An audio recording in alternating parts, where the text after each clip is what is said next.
के परमात्मा को पा लिया। अरे कहा उसका तो पता ही नहीं चलेगा, पाएगा कैसे? तो भले आदमी असत शरीर जो है वो सत परमात्मा को प्राप्त करने का साधन है।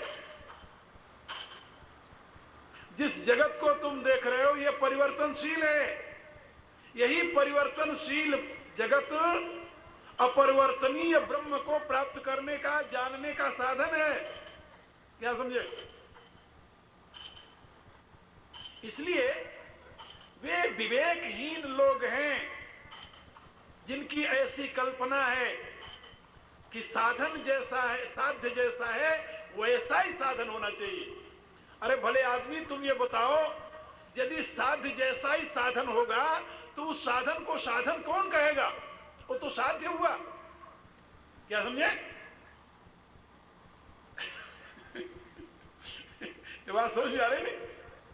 यदि साध्य जैसा ही साधन हो तो उसे साधन कैसे मानोगे तुम? How you can define that this is means and this is aim? ये साधन है और ये साध्य है, डिफाइन कैसे करोगे तुम? क्योंकि दोनों तो एक है। इसलिए साधन और साध्य का संबंध जो है वो सारी सृष्टि का दार्शनिक विश्लेषण करके देख लो, आपको यही मिलेगा कि ये असत साधन जो है ये सत्य को प्राप्त करने के लिए उपलब्ध हुआ है। सत्य को प्राप्त करने के लिए ये असत साधन मिला है, याद रखना। अविनाशी को प्राप्त करने के लिए नाशवान शरीर मिला है। परम पवित्र परमात्मा को प्राप्त करने के लिए अपवित्र शरीर मिला है, मलमूत्र का भांड। ये ऊपर का चमड़ा यदि उतार दिया जाए तो अंदर देखो कितना सुंदर दिखाई देता है, पता चलेगा। मैंने एक पद में संकेत किया है कि मलमूत्र मज्जा रुधिर तान समान सब अपवित्र है। ये शरीर कैसे बना? नारी नर का संयोग हुआ, दो बूंद मिला गंदा पानी। यह खेल विचित्र देख प्रभु की होती है मन में हैरानी। कुछ समय बुदबुदा रूप रहा, फिर तन की रचना शुरू हुई। माता के उदर मध्य प्यारे मल मूत्र रक्त से जुड़ी हुई। बन गया शरीर क्रम क्रम से, स्थूल शरीर तमोगुण गया, तमोगुण का। इंद्रियां रजोगुण से प्रगटी, मन चित्त बुद्धादि सतोगुण का। वासना एक आधार हुई, नारी या नर के विग्रह का। कर्मों से फंसा जीवता में आ पड़ा, यत्न ना निग्रह का। दुख सहे अनेकों गर्भ माए, कहने में आता जो ना है। अब जाग बावरे, होश में आ निस्बीत गई, क्या सोना है। मेरे कहने का अभिप्राय, अपने शरीर की कहानी तुम देखो, सही में घृणा हो जाएगी। और इस अपवित्र शरीर से हम क्या पाना चाहते हैं? पवित्रम शाश्वतम दिव्यम आदि देवम अजम विभुम। ये परमात्मा का विशेषण है ना। हम परमात्मा को पाना चाहते हैं और इसकी सार्थकता इसी में है कि इससे हम परमात्मा को पाले। भगवान राम स्वयं कहते रामायण में, बड़े भाग्य मानुष तन पावा, ये सुर दुर्लभो सद ग्रंथ गावा। है क्या ये?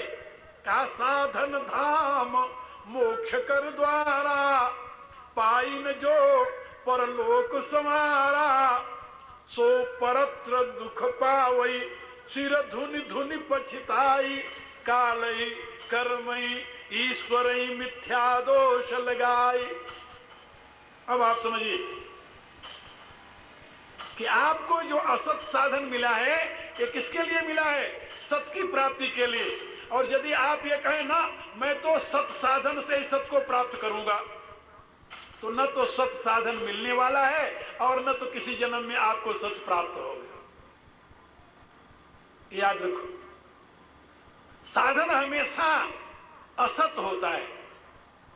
साधन असत है, हमेशा नहीं है।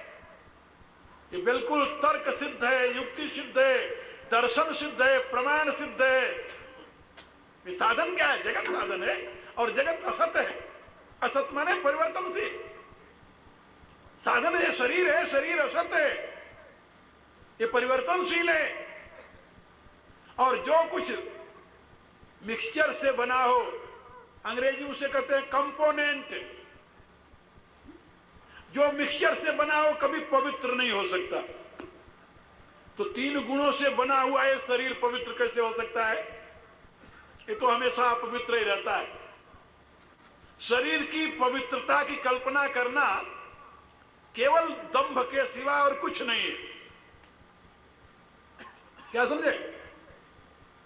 शरीर की पवित्रता की कल्पना दंभ के सिवा कुछ नहीं है, अज्ञानता के सिवा कुछ नहीं है। महर्षि पतंजलि कहते हैं अनित्य असुचि दुख अनात्मसु नित्य सुचि सुख आत्मख्याति इति अविद्या का यही तो मोह है, इसी का नाम अविद्या है। इसलिए मेरे प्यारे ध्यान दो, सत एक परमात्मा है, वह अद्वितीय है, अनंत है, और उसको प्राप्त करने के लिए ये तुम्हारे पास सारा साधन है। लेकिन ये साधन जो है, ये ही यदि सत मान लोगे तो तुम वहां तक नहीं पहुंच सकते। और यदि तुम ये कहो कि पहले हमें सत साधन मिल जाए तब हम सत परमात्मा की तरफ आगे बढ़ेंगे, तब भी तुम एक कदम आगे नहीं बढ़ सकते।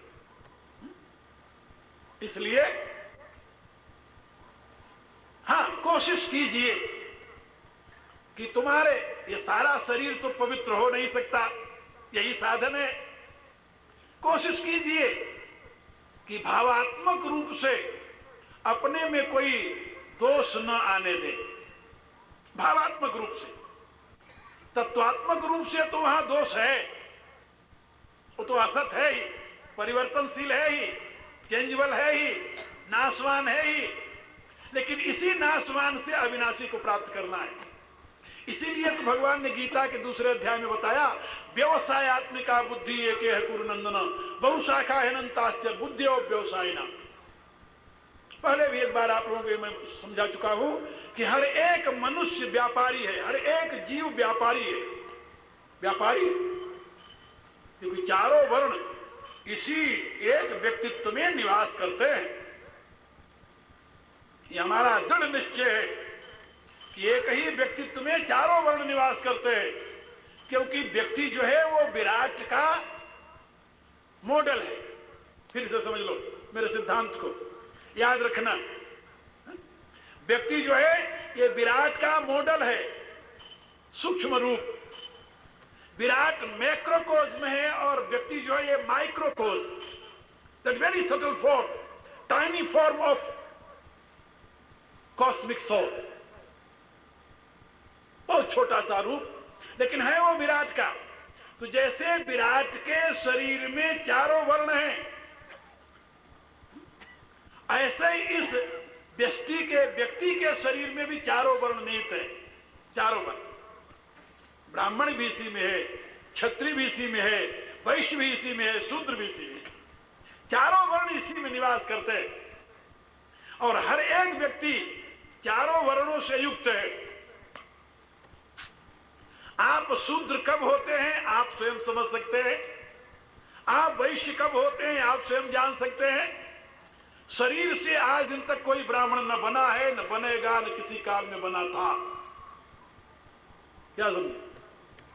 शरीर किसी का ब्राह्मण नहीं हो सकता, असंभव।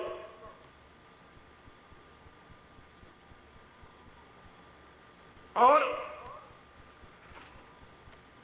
हर एक व्यक्ति, आपके पास 4 चीजें हैं ना, शरीर, और शरीर से ऊपर उठिए थोड़ा सा, इंद्रियां आएंगी। ये मन इंद्रियों के साथ जुड़ा हुआ है। उससे ऊपर उठिए तो अहम आएगा और उसके ऊपर जाकर बुद्धि आएगी। ये 4 वर्ण हैं, बुद्धि, अहम, इंद्रियां और शरीर। आप जहां हैं उसी वर्ण के हैं आप। ये बात समझे? जहां पर हैं, शरीरस्थ हैं, तो आप निश्चय समझिए शूद्र हैं। यदि आप इससे ऊपर हैं, मनस्थ हैं, हैं, देख रहे हैं, आप जांच पड़ताल कर रहे हैं, अच्छे बुरे की समझ लेकर के अच्छे की तरफ आगे बढ़ने की कोशिश कर रहे हैं।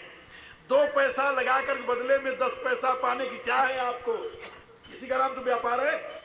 व्यापार किसे कहते हैं? लेस इन्वेस्टमेंट एंड बहुत कम खर्च और उसके बदले में बहुत अधिक की प्राप्ति। यही तो वैश्यत्व है, यही तो वाणिज्य है। और वाणिज्य क्या है? वैश्य में 3 वर्ग गिनाए हैं, कृषि, गौरक्ष, वाणिज्य, और तीनों का एक ही अर्थ होता है। किसान 1 दाना पृथ्वी को दे करके 100 दाना चाहता है। यदि उसे विश्वास हो जाए कि एक के बदले में 100 दाना पृथ्वी नहीं देगी, कभी अपना 1 दाना उसको नहीं देगा। क्या इन्वेस्टमेंट है? Less and more achievement. इसी रूप से प्राचीन काल में ऋषि के पास यदि कोई शिष्य जाता पढ़ने के लिए, तो उसको वो 10 गायें दे देता कि 10 का 100 बना कर ले आना। ये प्रक्रिया थी। उपनिषदों में इसकी कथा है, अनेकों कथाएं। उपकौशल की कथा है, उपमन्यु की कथा है, इसी प्रकार कथा है। गौचारण के माध्यम से गुरु उनकी तपस्या का काल पूर्ण कराता था। और 1 से 10 बनाना यानी वृद्धि। और इसी रूप से व्यापारी 1 रुपया लगा करके 10 रुपया पाना चाहता है। तो कृषि, गौरक्ष, वाणिज्य तीनों में कम इन्वेस्टमेंट में अधिक वृद्धि, इसको कहते हैं वैश्यवृत्ति। और छात्रवृत्ति क्षतम त्रायते क्षत्रे, ये किससे संबंधित है? अहम से। जहां अहम है और जहां आत्मा की प्रतिष्ठा है,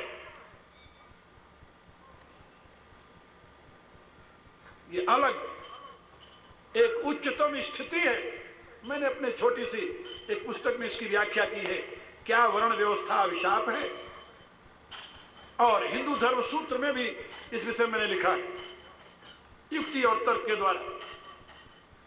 तो मैं आप लोगों से बता रहा था कि आप अपने जीवन में देखिए, जिस समय आप ऊहापोहात्मक वृत्ति को अपनाते हैं और निश्चय करते हैं कि आप थोड़ा खर्च करके अधिक कैसे पाएंगे, वही वृत्ति आपकी वैश्य वृत्ति होती है। और हर एक आदमी वैश्य है। और इसी वृत्ति में व्यवसायत्मिका वृत्ति कही जाती है। इसी वृत्ति में मनुष्य मात्र लगा हुआ है। गीता में भगवान कहते हैं कि तुम पहले अपना अध्ययन करो कि तुम्हारे पास जो साधन है इन्वेस्टमेंट करने का, उसके बदले में तुम पाना क्या चाहते हो। तुलसीदास जी क्या लिखते हैं? नरतन पाई विषय मन देही, पलटी सुधाते 60 बिसलेही, ताही कबहू भल कहई कि कोई, गुंजा गहई परसमणि खोई। पारसमणि देते हैं और बदले में रत्ती लेते हैं, घुंची लेते हैं। दूसरी जगह क्या कहते हैं? कांच किरिच बदले तेले ही, करते डारी परसमणि देही। मनुष्य शरीर उत्तम जीवन मिला है, यदि इसको लगा करके, मिले हुए साधन को लगा करके इसके बदले में उतना ही पाए जितना लगाए, तो तुम व्यापारी नहीं, कुशल व्यवसायी नहीं, तुम्हारी बुद्धि कुशल व्यवसायी नहीं है। हाँ, थोड़ा लगाए और अधिक पाए, तो थोड़ा लगाए और अधिक पाए नहीं। शास्त्र तो कहता है कि नाशमान साधन से अविनाशी पालो। इस अपवित्र साधन से पवित्रतम परमात्मा को पालो। इसकी सार्थकता तभी, तो तुम अच्छे व्यवसायी हो। हर एक जीव अपने आप में व्यापारी है, याद रखो। और वो व्यवसाय कर रहा है। एक व्यक्ति 24 घंटे में 21,600 श्वास लेता है। उसकी आयु इसी श्वास पर निर्भर है। लगभग 1 घंटे में 900 श्वास होते हैं। लगभग 900। 21,600 को डिवाइड कर दो आप 24 घंटों में, तो लगभग 900 श्वास मिलते हैं एक घंटे में। आप जब 1 घंटा कहीं व्यर्थ करते यानी लगाते हो तो उसमें 900 श्वासों को व्यय किया है आपने।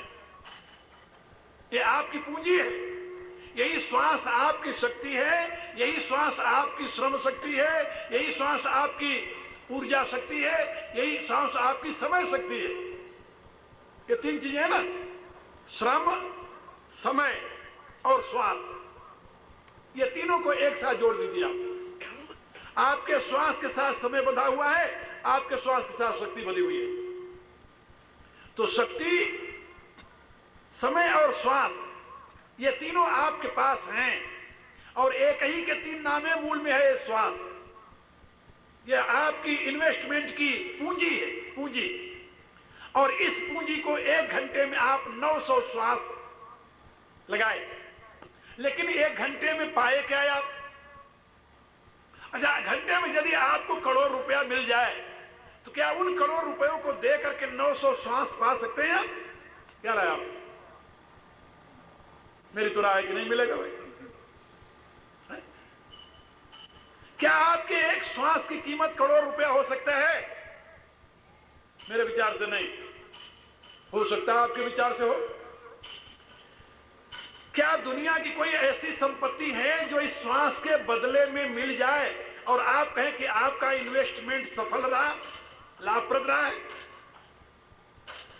नहीं, बिल्कुल नहीं। इसलिए संतों ने बताया कि तुम्हारे पास जो श्वास की पूंजी है, यही पूंजी है और कोई पूंजी नहीं है। बहुत वर्ष पहले मैंने एक पुस्तक लिखी थी जिसमें मैंने कार्ल मार्क्स का दास कैपिटल पढ़ा और उनके एक मित्र का भी लेख पढ़ा, उस पर अध्ययन किया गंभीरता से, तो एक पुस्तक लिखी, भारत भूमि तथा साम्यवाद, बहुत वर्ष पहले। लेकिन संयोग बस उन दिनों मेरा कोई स्थान नहीं था, मैं घूमता रहता था और वो हमारी पूरी पूरी पुस्तक गायब हो गई, पता नहीं कहां, मिली नहीं। उसका मुझे काफी खेद भी रहा बहुत दिनों तक। बड़ी मेहनत की थी उस पर मैंने। उसमें मैंने इस सत्य को सिद्ध किया था वैदिक प्रमाणों के द्वारा कि मनुष्य के पास जो पूंजी है वो श्रम की नहीं है, श्वास की है। श्रम तो उसका, श्रम जो है, कार्ल मार्क्स का सिद्धांत है कि मनुष्य के पास जो पूंजी है वो श्रम की है, श्रम ही पूंजी है। मैंने सिद्ध किया था कि श्रम पूंजी नहीं है, श्रम तो उसका रिफ्लेक्शन है, पूंजी श्वास की है, श्वास की। और ये श्वास जो है उसी को इन्वेस्ट करता है आदमी, ऊर्जा उसी का नाम है और कोई ऊर्जा नहीं है। क्योंकि कार्ल मार्क्स की भूमिका में मूलतः अचेतन तत्व की महत्ता थी और मैंने उसका युक्तियों द्वारा खंडन करते हुए उसके मूल में चेतन तत्व की प्रतिष्ठा करते हुए मैंने सिद्ध किया था। आप लोग भी इसे समझ सकते हैं कि मनुष्य के जीवन की सबसे बड़ी पूंजी क्या है? आप कहेंगे समय है। समय किससे संबंधित है? आपके श्वासों से। आप कहेंगे श्रम है। श्रम किससे संबंधित है? आपके श्वासों से। श्वास से बड़ी पूंजी और कुछ नहीं है। और वेद की यह घोषणा है, जिस श्वास की पूंजी को आपने लगा करके उसके बदले में जो कुछ कमाया है, जरा देखिए, नापिए, तौलिए तो उसे कि आपकी कमाई घटिया दर्जे की है या बढ़िया दर्जे की। आपने इन्वेस्टमेंट के बदले में जो पाया है वो अधिक मूल्यवान है या कम मूल्यवान है? यदि कम मूल्यवान है तो आप एक निकम्मे व्यापारी हैं और घाटे का सौदा कर रहे हैं। वेद कहता है, शास्त्र कहता है कि आप यदि घाटे का सौदा करेंगे तो दुनिया में कभी सुखी नहीं हो सकते, दुखी रहेंगे। यही कारण है कि करोड़ों की संपत्ति रखते हुए भी लोग हाय से बचे नहीं, चिंता मुक्त नहीं हुए। दुख के साम्राज्य के सिवा और कुछ नहीं है। मैंने उन देशों को देखा है जहां पर हर एक व्यक्ति के पास अपने रोटी कपड़े और मकान की चिंता नहीं है, जहां पर हर एक व्यक्ति की अपनी दैनिक आवश्यकताएं आराम से पूर्ण हो जाती हैं। ऐसे भी देश हैं दुनिया में। एक मेरा शिष्य है, उसका कभी कभी लेख पत्रिका में आता है, आप लोगों ने शायद किसी ने पढ़ा। उसने मास्टर डिग्री ली, रिसर्च भी किया, नौकरी नहीं मिली। नौकरी नहीं मिली तो उस लेवल पर रहने वाले एक व्यक्ति को जितनी तनख्वाह मिलनी चाहिए, वो तनख्वाह जिस दिन से उसको डिग्री दी गई गवर्नमेंट द्वारा, उसी दिन से उसे तनख्वाह उतनी मिल रही है। कि उस देश का ये नियम है कि यदि एक व्यक्ति इतनी योग्यता प्राप्त कर लिया है तो या तो उस योग्यता के अनुसार उसे काम दिया जाए, और यदि काम नहीं देते तो उसकी गलती नहीं है। अब ये कमी गवर्नमेंट की है, उसे काम नहीं प्रोवाइड कर रही, इसलिए अब गवर्नमेंट उसको पेमेंट दे। मैंने एक दिन उससे कहा बट तेरे को गवर्नमेंट पेमेंट दे रही है, तुम नौकरी करता तब भी यही पेमेंट मिलती, तुम्हें नहीं नौकरी कर रहा तभी पेमेंट मिल रही है, तो तुम्हें परेशानी क्या है? वो कहता परेशानी गुरुजी ये है कि अभी तक जब तक आप नहीं मिले थे तब तक मैं सोचता था कि पैसा इतना मिल रहा है और करने के लिए कुछ नहीं है, तो हम तो अपने निकम्मापन से पैसे गिनाते नहीं, हम अपने ठाली बैठने जिसे कहते हैं खाली बैठने निकम्मापन से हम घबरा रहे थे। क्या करें, कोई काम नहीं है। दिन भर आदमी बैठे बैठे भी तो नहीं रह सकता, और उस देश का ये नियम है कि आपने यदि डिग्री प्राप्त कर ली है तो सरकार आपको या तो नौकरी दे और नौकरी के साथ तनख्वाह दे, और नहीं तो नौकरी नहीं देती तो उतनी तनख्वाह दे आपको। गवर्नमेंट हैज टू पे, ये नियम है वहां का। तो मेरे कहने का प्राय कि ऐसे देश हमने देखे हैं जहां रोटी कपड़े मकान की चिंता नहीं है, लेकिन फिर भी शांति नहीं है, दुख के साम्राज्य से नहीं छूटे वो। और जब ये फिलॉसफी में उनको समझाता हूं तो उनके बिल्कुल एन अंतरता तक पहुंच जाती है, आपके तो यहीं से शायद ऊपर चली जाती हो, पता नहीं।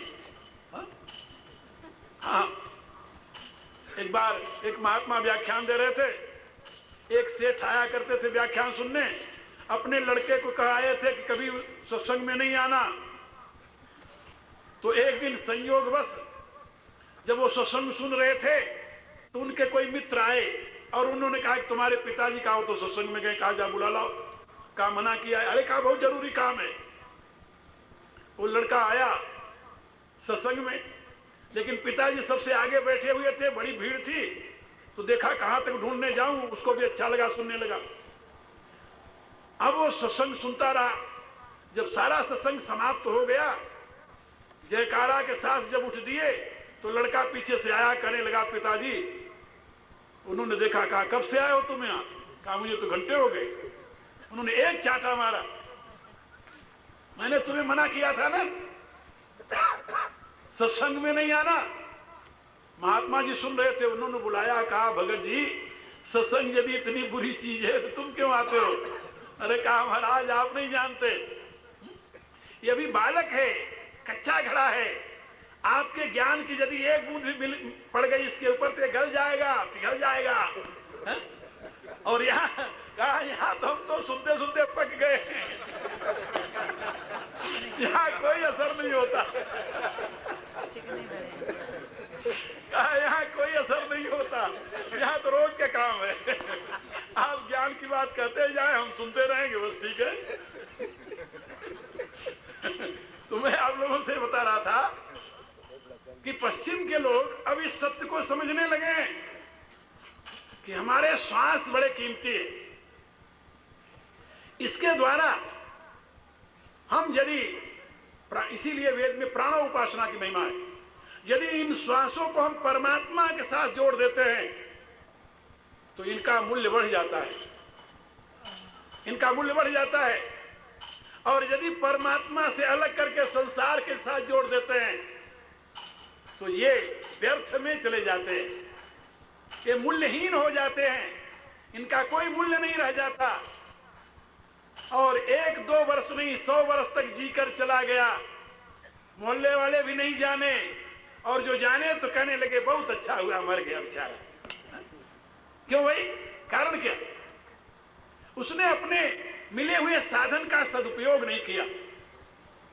तो शास्त्र का एक कथन है कि जो सामग्री आपके पास है उसका सदुपयोग कीजिए, जो साधन आपको मिला है उसका सदुपयोग कीजिए, उससे आप परम सत्य को प्राप्त कीजिए।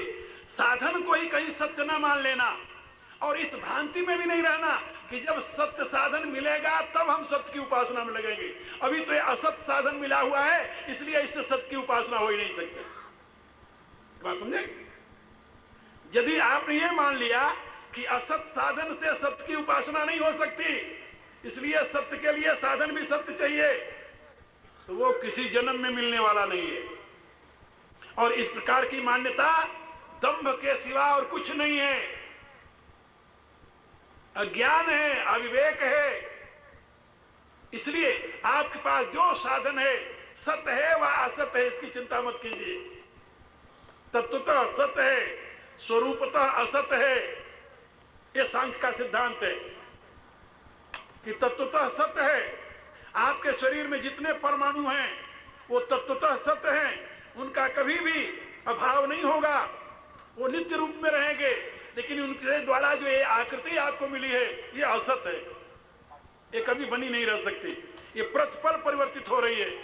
और इसी परिवर्तनशील असत साधन से आपको सत्य को प्राप्त करना है, ये बात याद रखिए।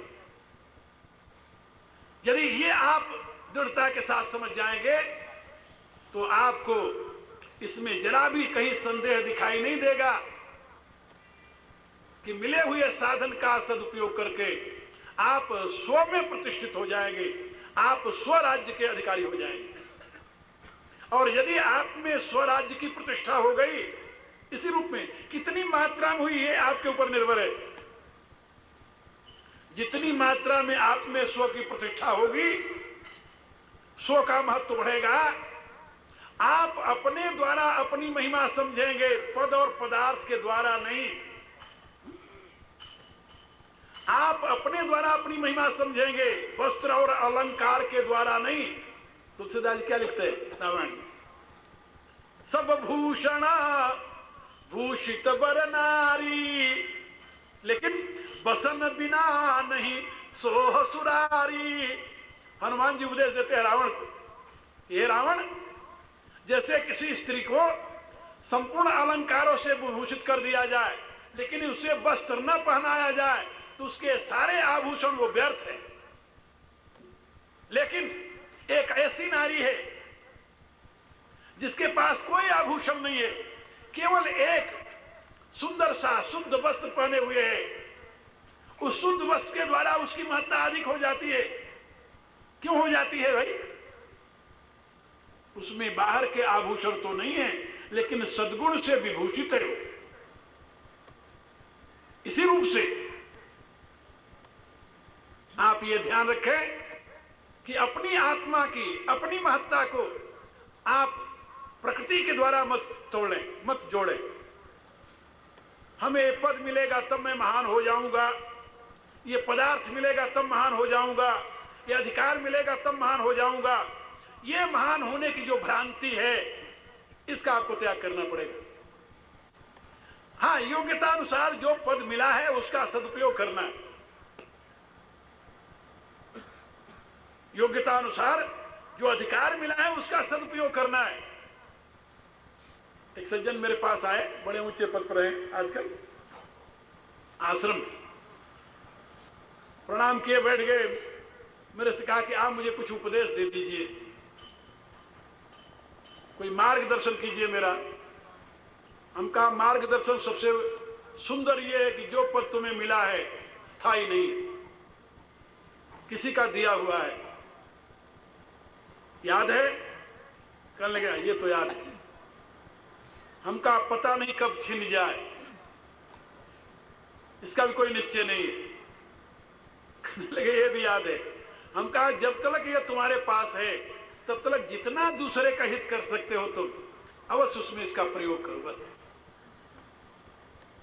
मिले हुए पद का यदि तुम लोक हित में, जनहित में प्रयोग करते हो तो इस पद के छिन जाने पर तुम्हें पश्चाताप नहीं होगा, या इस पद के चले जाने पर तुम्हें पश्चाताप नहीं होगा। और यदि इस मिले हुए पद